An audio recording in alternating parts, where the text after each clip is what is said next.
So every year, Korean consumers vote on the best beauty products that they've used, and they are published in these annual awards by Glowpick, showcasing the first, second, and third products in a bunch of different skincare, makeup, hair, and body categories. I made a video a year or two ago where we went through and tested and tried a bunch of the award-winning products. I also think I'm wearing the same top as I did in the last one, and I am back to do it again because I am not going to turn down discovering a brand new beauty favorite. And while I know we all love seeing which K-beauty products are going viral, it is websites like these that really provide a more accurate insight into what consumers are actually purchasing and using and reviewing and loving, as opposed to which has, you know, the biggest marketing budget and what has the biggest buzz online. So come along with me. I have a bunch of the products here. I will list all of the product descriptions and links down in the description box below. And I'm going to give you my honest opinion on the alleged best of beauty, according to Glowpick. And specifically for my Australian viewers, I want to introduce you to this video sponsor, Beauty Amora. Beauty Amora is the new kid on the block when it comes to getting all of your favorite Asian beauty products online in Australia.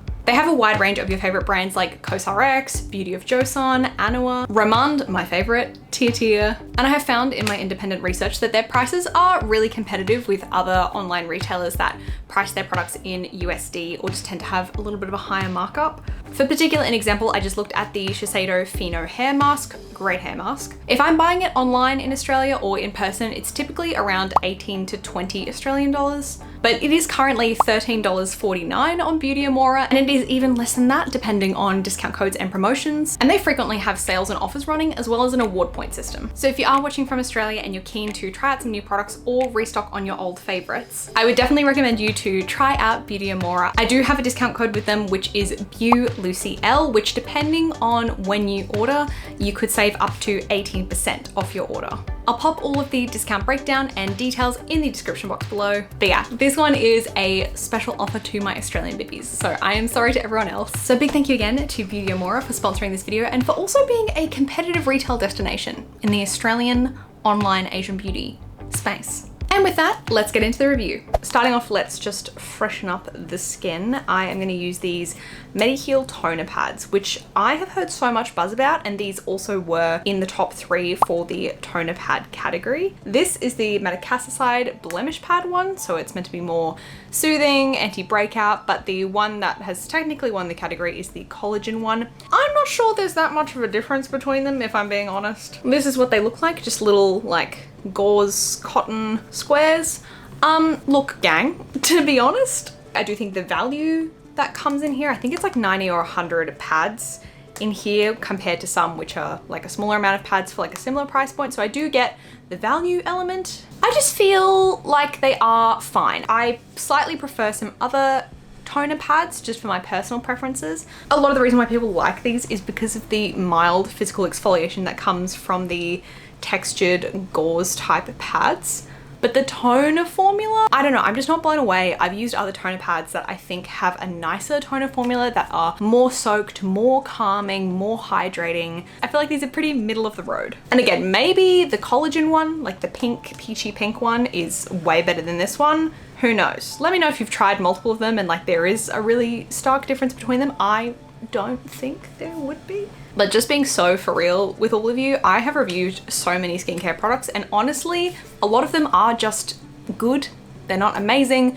They're not horrendous. They're just fine. I do have a skincare spreadsheet, which I will link down below, where I have rated other toner pads that I've tried, just so you can see some other ones. There are some products that I try and I think they're absolutely amazing, and to someone else who has a different skin type or different skin concerns will just find it average. I'll think it's amazing, and vice versa. And I kind of think that's how all of us should be looking at products. So even when I'm like, this product is amazing, know that maybe it will be amazing for you, but it might not be, who knows? And literally here is the example. These toner pads, like, sure, why not? But this lotion, this is from the brand Ongredients. It is their skin barrier calming lotion. I have not tried anything from Ongredients before, and that is mainly because first I heard of the brand was their viral like jelly ball cleanser, And that was the kind of thing where I was like, maybe that is really good, but to me, it's kind of giving gimmicky, and I sort of want to wait a little bit and see what else we kind of hear from this brand. Like, is it just a gimmick, or are they actually doing innovative, cool things? So this product won its category in the Glow Pick Awards. I love the butter yellow packaging. I think it's so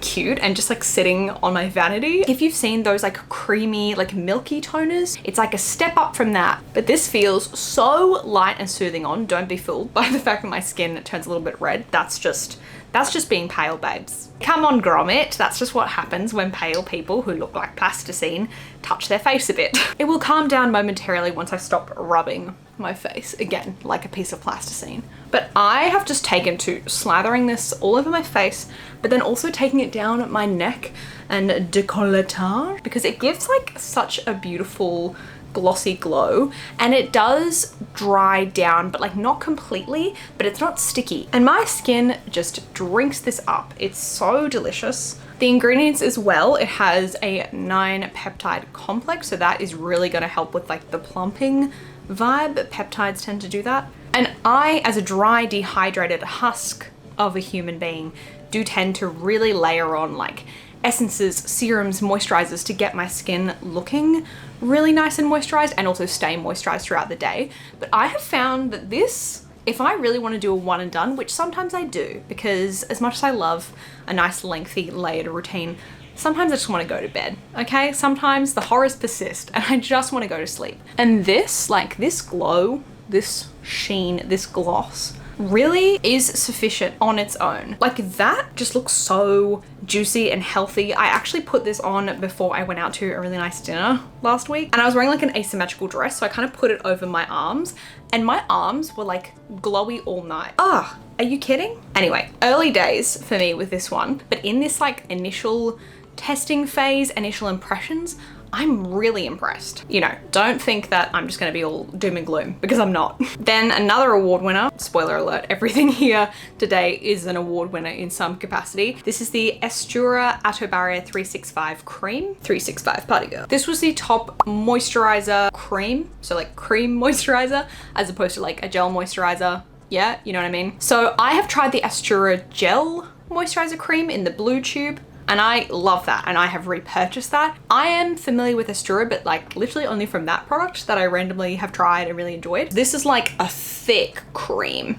Admittedly, it's just sort of disappeared into my hand, but it's still there. And I will still pop some on because it is beautiful under makeup. I love a thick cream under makeup. I just feel like it always makes the makeup just melt in and look so much nicer. And it's not actually like that thick or intense. It's just that Australian summer is really thick and intense. So for right now, I wouldn't use this, but come the winter months and I'll be able to test it better once it is winter. So even though I'm not necessarily someone with like sensitive skin TM, I still really enjoy the products that I've tried from them so far, and I'm keen to test this one out a little bit more. I just feel like this would particularly shine in that cooler, harsher weather where everything is really dry. So I'm not seeing, I feel like its full potential, but can absolutely see why this one has been, you know, a bit of a crowd pleaser.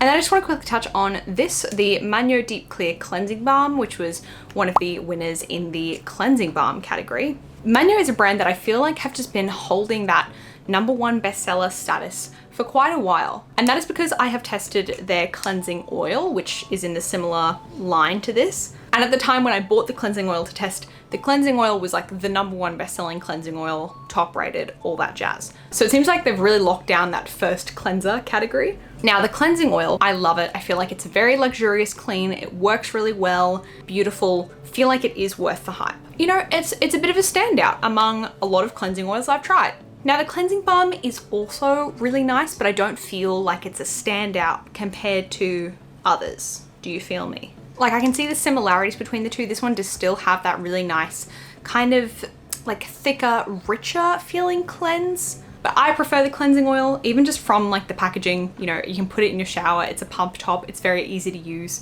compared to a cleansing balm. So if I was gonna recommend one, I would recommend that. Okay, moving on to makeup, and I'm just gonna squidge you in a little bit. So starting out with base products. I love cushion foundations, and there are obviously a lot in Korean beauty, and there are quite a few in the winners of the cushion category. So we have the top 3 in the matte cushion foundation, and we have the top 3 in the glow cushion foundation. And the number 1 in the matte cushion category is what I feel like is becoming a bit of a villain in my K-beauty experience, which is the Hera Black cushion. For those of you who don't know, it is a massive best-selling cushion. I have tried it out in this video, actually, like this video format a couple of years ago. It won again. So it's been winning this whole time. And I don't get it. I feel like I've tried it a few times, and every single way I try it, different types of skin prep, different ways of application, I feel like I can't really make it look good on me. So I'm not doing it again. But thankfully, in the 3rd place of the glow cushion category is the Jung Mool Essential Skin Nude Cushion, which I do have, and it happens to be my favorite. So I get to wear my favorite foundation and talk about it. I actually think I'm running a little low, so this might be a sign to restock. I wear it in the shade Fair, for anyone curious, and just look how I haven't even blended it in and it already looks good. Like, I am haphazardly like patting this on over my face. I'm only using my viewfinder as a mirror at the moment. This looks like skin. It does not look like I am wearing a lot of foundation. It literally looks like my skin. The texture is so beautiful. You really don't need that much. I will say you can't really build it much past like a medium, but like, it's just so angelic. I mean, not to compliment myself, but it's just really my skin but better, because you can still see like some freckles and a little bit of like pigmentation and stuff peeking through, and you can go and like conceal that to give it a bit more of a perfected look. But I think just the finish on this, like, it just looks like healthy skin. It looks like a filter. I don't know, I just love the way it looks. Like, even if I just go in with like a little bit of a transparent powder, it's still, you kidding? I don't know what it is, what witchcraft that Jung Mool, who is the owner of the brand, she's a celebrity makeup artist. I don't know what that diva puts in this, but this cushion has been quite popular for quite a long period of time. It's not number 1 this year, but I feel like it was in previous years, or just is consistently in the top 3 for a reason. Like, it doesn't really need my endorsement, but I'm giving it to you anyway, because I think it is so good. Next up, and number 1 in the eyebrow pencil category, is the Brow Balance Pencil from Espoir.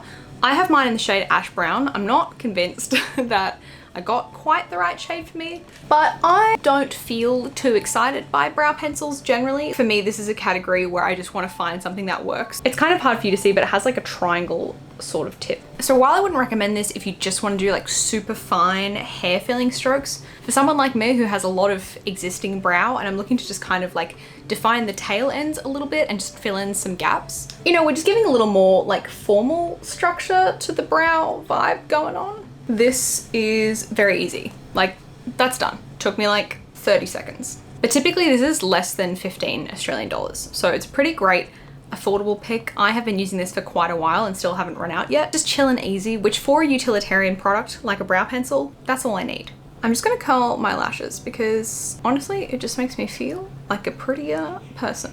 I'm sorry, this woman is a different person to this woman.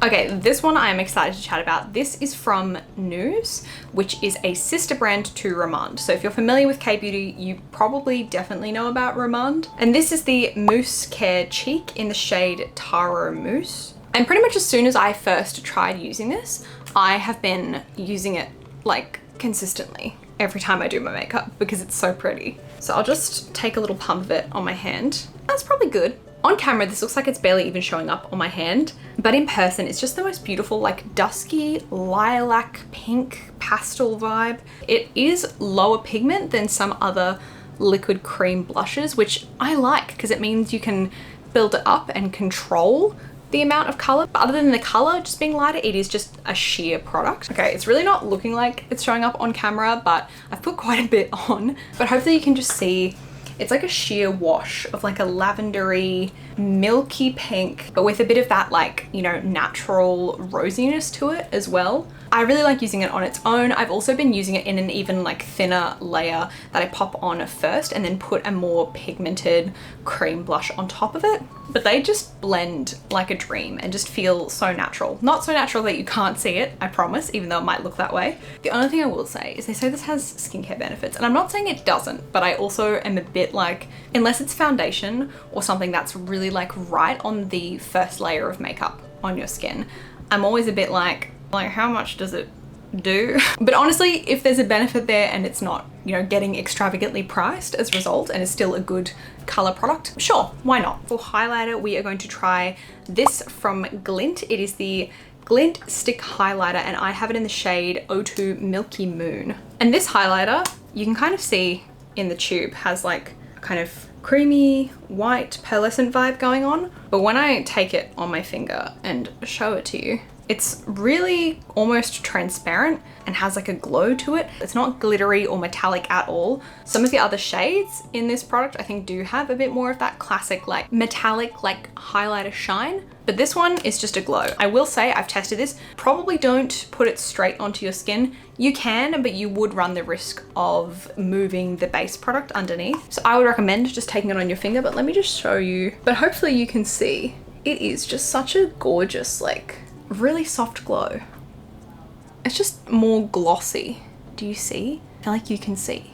Again, it's quite subtle. It's not going to be a like wowzers highlighter type of product, but if you do like that really soft, fresh type of makeup, then I feel like this could be something you enjoy. And I do just want to say, I do think it is a step up from just putting on like a lip balm or like any type of balm or gloss on the cheek, because it's just not as sticky. You know, when you put like just a straight up like lip balm or gloss on your cheek, it has that like sticky stick to it, whereas this kind of, it's a little thinner. It's designed to go on the cheek, even though it's really subtle and it's a small amount, but there is a little bit of like a pearl in the product. Like it's not just a straight up gloss, because otherwise this wouldn't be white, okay? It would be like clear, but there is a pigment in it.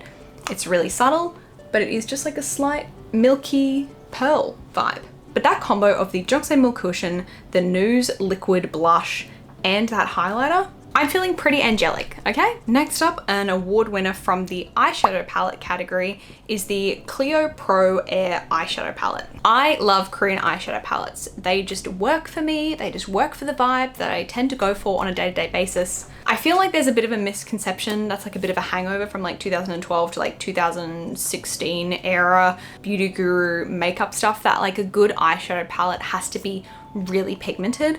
Pigment can be a marker of a good eyeshadow palette, but in terms of day-to-day, you don't need it to be super pigmented. Does it look like the color it is? Is it showing up? Is it easy to blend? Fabulous. We're gonna get along swimmingly. Now there are a bunch of different shades of this palette. This is in the shade 04 Pink Pairing, and they have organized like a little graphic which shows which palette is best suited to your personal color. I have gotten my color analysis done. It's a video on my channel. If you haven't seen it, please go check it out. So I know that I am a summer season, and it just makes my life so easy because I can go onto the information of, you know, whichever makeup product, and this applies for like eyeshadow palettes or blushes or lip colors. A lot of Korean makeup brands now will have recommendations for what suits which season best. I don't know if I always necessarily agree, controversially, but in terms of it being a guide, very helpful.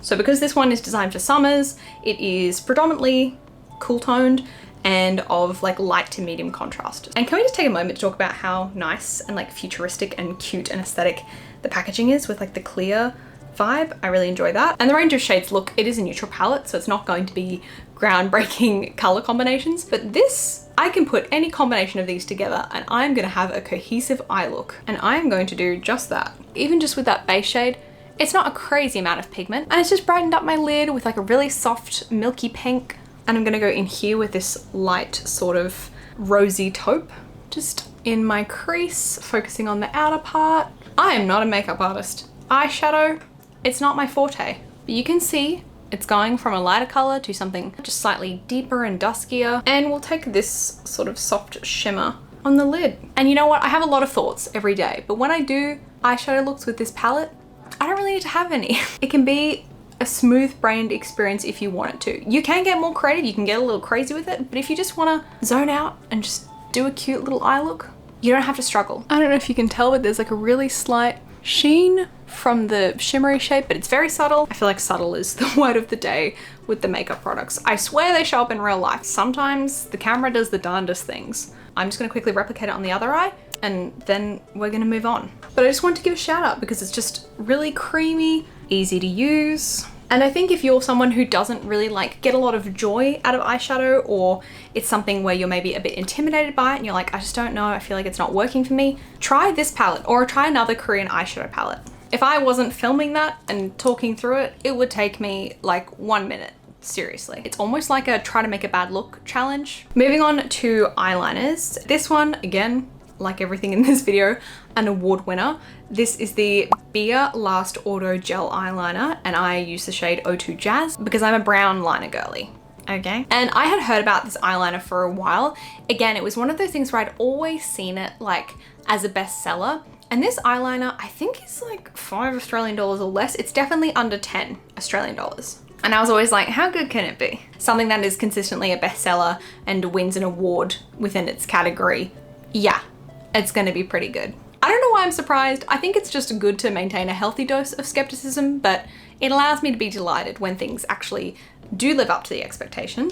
But I'm just gonna chat as I pop it on because it really is just such a, again, easy, user-friendly type of liner. As per its name, it is a gel formula. So it's softer than pencil, kind of just a crayon type vibe. Gently, that's it. We're done with one eye. But unlike some products where you really hear a lot about them, like they have a really big marketing budget and you hear people talking about them all the time, and then, you know, sometimes it lives up to the hype, sometimes it doesn't. I don't really hear people talking about this, but I just see it being a bestseller. So I'm like, it's just like a silent hero. I found the lasting to be really good, comparable to my other favorite eyeliners. And I don't find this one to be any, you know, more or less long lasting than my other ones, which are also long lasting and good and I have no issues with. So shout out to this eyeliner because I shouldn't have waited so long to try it out. Okay, and then one of my favorite steps in my routine, because I feel like it just makes the biggest difference, mascara. Now there are multiple mascara categories in these awards, but this one was a winner in the category for lengthening. So they also have, you know, a volume category and a curling category, but this one is in the lengthening category. And it is the Dasique Mood Up Mascara Long and Curl. And I have actually already recommended this over on TikTok, but this one just immediately reminded me of some of my favorite Japanese mascaras that tend to just be the most long lasting and have like a really beautiful effect on the lash. So let's apply and you'll see. But I love the wand because it's a little skinnier. It's not like a huge wand where it's like really big, chunky, you're probably gonna poke it in your eye. It's a little skinnier, it's a little more demure, and just like pulling it through from the roots to the ends. I don't know, it just has a really nice effect. I don't know how to describe it. I kind of want to call it like princess lashes, like just that Disney princess lash vibe where they're a little more defined, they're a little thicker, their curl is really emphasized, but it's not too crazy. It's not too out there. And I found this again with a lot of the cream mascaras I've tried, and it could just be the ones I've tried, but they tend to get really crunchy and like crispy, and this one doesn't. It remains feeling quite soft and comfortable to wear. I know some people like crispy mascara. I'm not one of those people.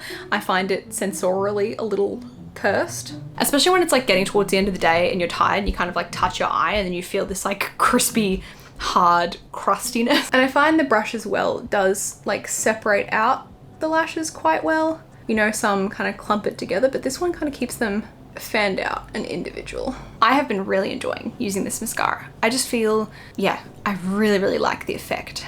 The only thing I'll warn you about is you do need like a dedicated eye makeup remover because this one doesn't just come off with cleanser. You know, it's not a water soluble formula. Just a fair warning there, because I've had that happen where I've like, you know, gone in with my normal oil cleanser and my foaming cleanser, and then it's all clean, but then I still have like mascara around my eyes, which is kind of a vibe, but you know, not necessarily ideal. So just a heads up, but I think it's worth the extra step. Like, hello? Okay, and we are coming to the end. We're finishing up the makeup, and there are a lot of different lip product categories and a lot of different lip product winners, and I have tried quite a few of them. I've just pulled out 3 that I have tried and used, and all of these are winners in their category. These 2 are winners in the tint category. I have made a full video where I'm trying out the top 10 best-selling lip tints and going through and like rating all of those. I haven't talked about this from Dasique, which is the Juicy Dewy tint. So I'll just pop this one on. What shade is this? I should know. Shade 10. This lip tint, I don't know if it's my personal favorite, but I can see why it would be a lot of people's favorites. It's pretty easy to apply. I feel like this color feels a little bright for me, especially with the rest of this look, because apparently half the colors don't like to show up on camera. I've taken my hair out to kind of balance it out. I like this one. It's good. I see why a lot of people like it. It's very comfortable to wear. It has a really nice, like, healthy shine. Does this one work the best for me compared to the Glasting water tint? I think I prefer this one. But I think it just goes to show, like, your preferences are ultimately the most important indicator. Obviously, it's helpful to see when something, you know, is really popular and works for a lot of people, and seeing that it's a bestseller, good indicator, very good indicator, but just one of many indicators, you know? Like this one, I like the finish, I like the packaging, but the color, it's not my favorite. Anyway, finishing off with the last product, which I have been so excited to try. This is the So Natural All Day Tight Makeup Setting Fixx with 2 X's. This is another product which has just been a bestseller for a really long time. Like every time I go into like the best-selling section, this is always there. And I'm like, I don't see anyone talking about it. You know, I'm getting quantitative data, but I'm not getting qualitative. But basically it's a setting spray, so. The mist, delicious. So fine. Unlike some setting sprays, which have that really like style mist, this is more of a, that was my impression. Thank you. I hope I get the role. From what I can tell, because it's a bit hard to tell from just, you know, misting it on your face, and I've only been testing it for a short period of time, this one from the ingredients tends to be a bit more film forming onto the skin rather than alcohol first. There's still alcohol in it. It's the second ingredient, but a lot of setting sprays tend to just be alcohol is the first ingredient, and the idea is it's to like melt and I guess like not dehydrate your makeup, but just get it to kind of all go together. So while this one I feel like does give that similar, like setting everything down, hydrating it a little bit so nothing looks like powdery or cakey, but also like melting it all together, it's meant to be more of like a film forming vibe. That's my theory. I'm just gonna test it out and let you know. So I'd love to hear from you if you've tried this and you have compared it to other setting sprays. I would also say the price point of this one is pretty competitive compared to some of the top best-selling setting sprays that are really good, do have a cult following. So this is the finished look with all of the award winners. Let me know which of the products you have tried and used, or if you haven't used any of them, which ones you're most intrigued by. And another big thank you to the sponsor of this video, Beauty Amora. If you are based in Australia, I do have a discount code for you below, which have an amazing curation of Asian beauty brands for you to test and try and discover and save money on. So big thank you to them for helping make this video possible as well. Alrighty kids, I'm gonna skedaddle. As always, thank you so much for watching, and I will see you in the next one. Bye!